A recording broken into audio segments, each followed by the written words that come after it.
It's corny, it's cheesy, and it reeks of the 1980s. That's why we're here.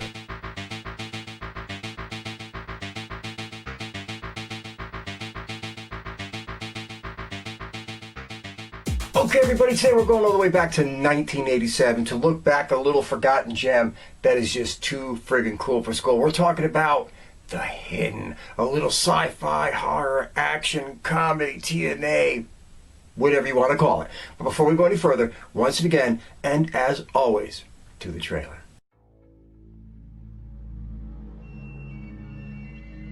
I want this car. Jonathan Miller would never do anything to break the law. I need the keys.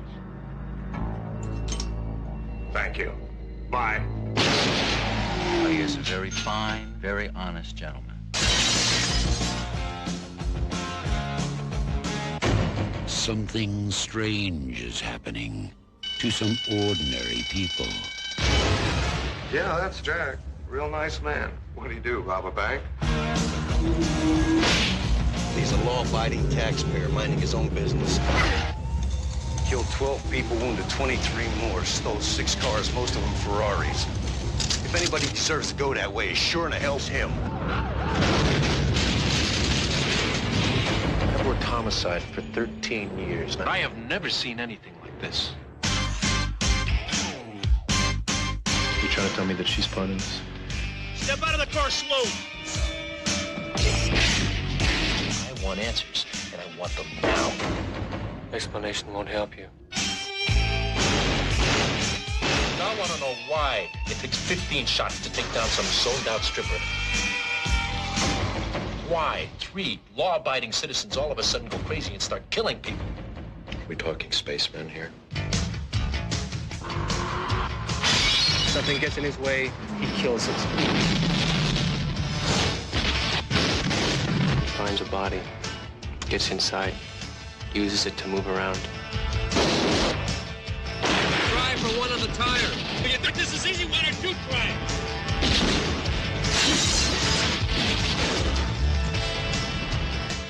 Bye. I guess a career in the police didn't really prepare you for this, did it? The Hidden. You think it's over now? You're wrong.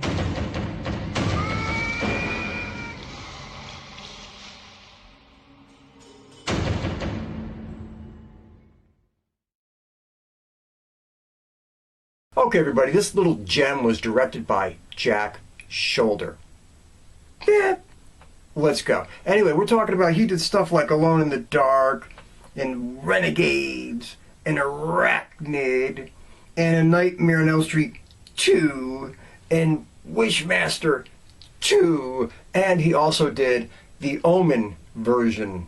That was on TV, the TV version of the Omen, I should say. So, you know, he did some shit, but let's not fool ourselves. It wasn't like he was out there directing Jaws or something. Okay, playing Gallagher. Kyle MacLachlan. Come on, let's face it, man. He was kind of fucking a hot property in the industry back in the day. Let's roll. We're talking about he was in stuff like Dune and Blue Velvet and The Doors and The Flintstones and One Night Stand and The Trigger Effect. And on TV, he was in Sex and the City and Desperate Housewives and The Good Wife. And of course, he was in Twin Peaks, movie, TV, whatever, all that kind of stuff. And of course, we're always going to remember him for being in one of the most fucking ridiculous motion pictures of all times, Showgirls. That shit should make you a legend right there. Okay, playing Tom Beck. Michael Nouri. Around, kind of, sort of, mostly. Let's hit it. We're talking about he's done stuff like The Image Maker, and Fatal Sky, and American Yakuza, and No Escape, No Return, and Flashdance, which might have been one of his biggest ones, really, and a bunch of TV, you know, Young and the Restless, and All My Children, and Love and War, and Yellowstone. So, been around, did some shit, worked constantly. I guess that's all you can expect when you're working in that field. Okay, playing Flynn. Clue Gulliker. Oh, my fucking God. Let's go. We're talking about he's been in stuff like The Last Picture Show, and The Killers, and The Q, and A Force of One, and A Nightmare on Elm Street dose, and tape pads, and I'm gonna get you sucker, and Piranha 3 Double D, and he was in tons of TV work, and of course, one of the greatest motion pictures ever put on celluloid, Return of the Living Dead. Anyway, a lot of good shit, folks. Okay, here's one of my favorites. Playing Willis, Ed O. Ross. Never a leading man, but listen to what I'm about to say to you. The track record of awesome shit he has been in. Let's go. We're talking about he was in stuff like Red Heat, and Action Jackson, and Lethal fucking Weapon, and Full Metal Jacket, and The Cotton Club, and The Pope of Greenwich Village, and Universal Soldier, and another 48 Hours, and he was even in Dick Tracy, and massive amounts of TV work. This is one of my kind of motion picture faves, people. He was in all the shit. Never the leading man, but in the game on all the great shit. What more? What more? Playing Barbara Beck, Catherine Cannon. Lot of TV work. Let's hit it. We're talking about she was in stuff like Gunsmoke and Medical Center. And she was on Father Murphy and Barnaby Jones and Black Sheep Squadron. If anybody remembers that from back in the day, fucking show was awesome. And Matlock and Murder, She Wrote, and Beverly Hills 90210, which I hated. But that doesn't matter here. And a lot of stuff, good for her. Playing Masterson. Clarence Felder. Doesn't jump out at you, but he's been in some shit. Let's hit it. We're talking about it. He was in stuff like After Hours, and A Nightmare on Elm Street 5, and The Last Boy Scout, and Slayground, and Ruthless People. He even popped up in The Goodbye Girl, for Christ's sake. And you know, he was on TV, LA Law, Designing Women, Dream On, Homefront. So, yeah, maybe not a face that jumps out at you, probably not even damn well know a name that jumps out at you, but he worked, popped up here and there. What more can you want? Also, there's a few other names in this motion picture that have to be mentioned. They didn't really have big talking parts, but they were in the motion picture, and they had cool careers. Kind of, sort of. Let's talk about Chris Mulcahy, who pops up in this thing. Man, come on. He was in stuff like 48 Hours. He was in Runaway. He was in First Blood. So come on, man. You can't knock that shit. Let's talk about William Boyer, or Boyer, how the fuck you pronounce it. Whatever. We're talking about he was in stuff like When a Stranger Calls, and massive amounts of TV work. And we're going to talk about Claudia Christian, who is in Babylon 5, and a bunch of TV work. And her career was kind of sidelined by a drinking problem.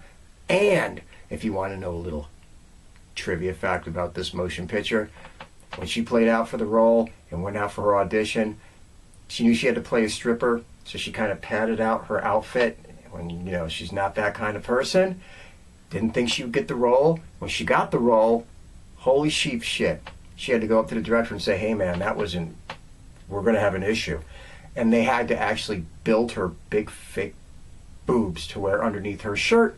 So when you watch her doing her stripper dance scene and all that kind of stuff, and it's like, boy, that girl's chest looks weird. It's because it was like a bra with titties built onto it, so she looked like she was curvier than she was. Crazy movie facts, folks. That's why you're here. Okay, everybody, I'm going to try to keep this to 90 seconds or less, so that we can keep it fast, keep it fun, keep it moving, keep it entertaining, and get to the summation where we all really want to be. Let's just face facts. Anyway, this motion picture starts out pretty, quickly. You see a guy go into a bank. He just starts plowing people into the ground. He takes a whole bunch of cash. He runs outdoors. He hops in a fucking Ferrari, and he has himself the day of his life. He's just driving like a madman, smiling, grinning, like some kid playing GTA out of his fucking mind, and leading the police on some kind of a super chase. Well, sooner or later that chase ends badly, and he gets blasted right to the ground by that local law enforcement. Next thing you know, he's still alive. He's in the hospital. And here's where the catch of this motion picture comes in, folks. He gets out of his bed, goes over to another body laying next to him, and this thing comes out of his mouth and transports into the other body. Well, you guessed it. The situation is as such. You have an alien that has come down to Earth, and he is transferring from body to body to body to body to body, and he's just having himself the time of his life. He likes fast cars, he likes big tits, he likes heavy metal music, and that's all that this thing cares about. Well, except for this other pitch. There's another alien looking for him. Kyle MacLachlan. And he's out to kill him. Because that son of a bitch killed his friend, killed his wife, killed his kid, or whatever they call them on whatever fucking planet that he comes from. And he is out to stop this thing and get revenge. And along the way, of course, he gets the detective Michael Nouri all wrapped up in this because he needs help. So he pretends to be an FBI agent and brings the police in to help him track this guy down. Whatever. All that is beyond the issue. The fact is, an alien jumping from body to body, another alien is looking to kill him, and a local cop gets dragged into it. Is what it is, just as it goes. Summation time. Okay, everybody, what makes this motion picture work? If it kind of does. Well, is it the directing? Yeah, I'm not going to play that shit off. Sometimes the camera angles look a little bit amateurish. Some of it looks a little bit on the cheesier side. There's some shaky stuff going on at moments. Directing, it's adequate, but it gets the job done. Is it the amazing writing? Well, probably not. I mean, come on, there's loopholes in this thing, and there's plot holes in this thing, and I wouldn't say the dialogue is on the level of some goddamn Tarantino flick. Is it the acting? Well, probably not. I mean, Kyle MacLachlan does a decent job. Michael Nouri plays the heavy, angry cop, whatever. And he carries it off well enough. So is it the amazing acting that pulls this thing through? It's adequate. But what really makes this motion picture work is the complete absurdity of it. You are watching a complete sci-fi, semi-horror, cop drama, action flick, all smashed into one, with this weird, quirky 80s sensibility, where they're going to hit you over the senses with too much of everything. Cars in the chase scenes, they're just not cars in the chase scenes. They're fucking Ferraris in the chase scenes. They're fucking Porsches in the chase scenes. You're going to get an 80s style. It's just the way it goes. Is there good music in this? Well, the soundtrack sounds a lot like Terminator soundtrack, kind of. And between that, it's just blasting 80s metal music because, aliens like 80s metal music. So you're getting smashed in the face with that, reeking of the 80s once again. You get action shootout scenes. Again, almost ripping off Terminator in a way because the aliens can't die when you shoot them in a human body. So you just see people running around, getting blasted all over the goddamn place. 20, 30, 40 bullet holes to a person before an alien jumps ships and jumps into another human body and keeps on going about its merry way. That is really the crux of this motion picture. It is 80s excess rammed down your throat. Well, much like the alien is in this motion picture. And it just keeps on coming. It reeks of its time. This is not one of those motion pictures that feels where you can't place when it took place. This is one of those motion pictures you say, this is an 80s flick. The look, the style, the cars, the hair, the clothes, everything about this motion picture is the 80s. And, I'll tell you now, it works just because of that. It doesn't feel dated and dumb 80s where you're like, I don't want to watch this because it's just too grounded in the area that it was. It's fun. It's a little jaunt down memory lane, and it gives you what everything of the 80s should be. Let's face it, folks, the 80s was excess. We all loved it. Most of us were there. You know how it went. You didn't punch somebody in the face in the motion picture in the 80s. You punched them in the face and they did 3 backflips and they hit the wall. You didn't see somebody get shot in a movie in the 80s. They got shot, their body lifted up, flew across the room, banged off the wall, hit the floor. You didn't see cars go on chase scenes in the 80s. You seen exotic sports cars jetting through fucking rush hour traffic in the 80s.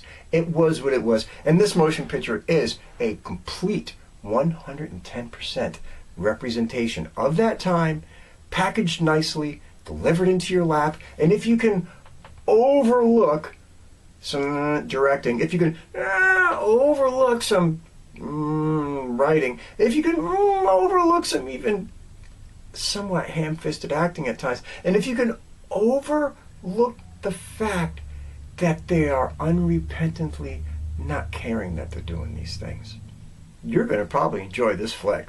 Okay, everybody, get out there and check out The Hidden. They made a sequel. Fuck that shit. Watch the original one. Good cast. Acting okay. Solid flick. With flaws. Giving you what you need. Excess that only the 80s could. Everybody, take care. Be good. Stay out of trouble. Stay healthy. Take care of a friend. Look out for a stranger. And above all else, beyond any stretch of a doubt, never take any bullshit from anybody. See y'all soon.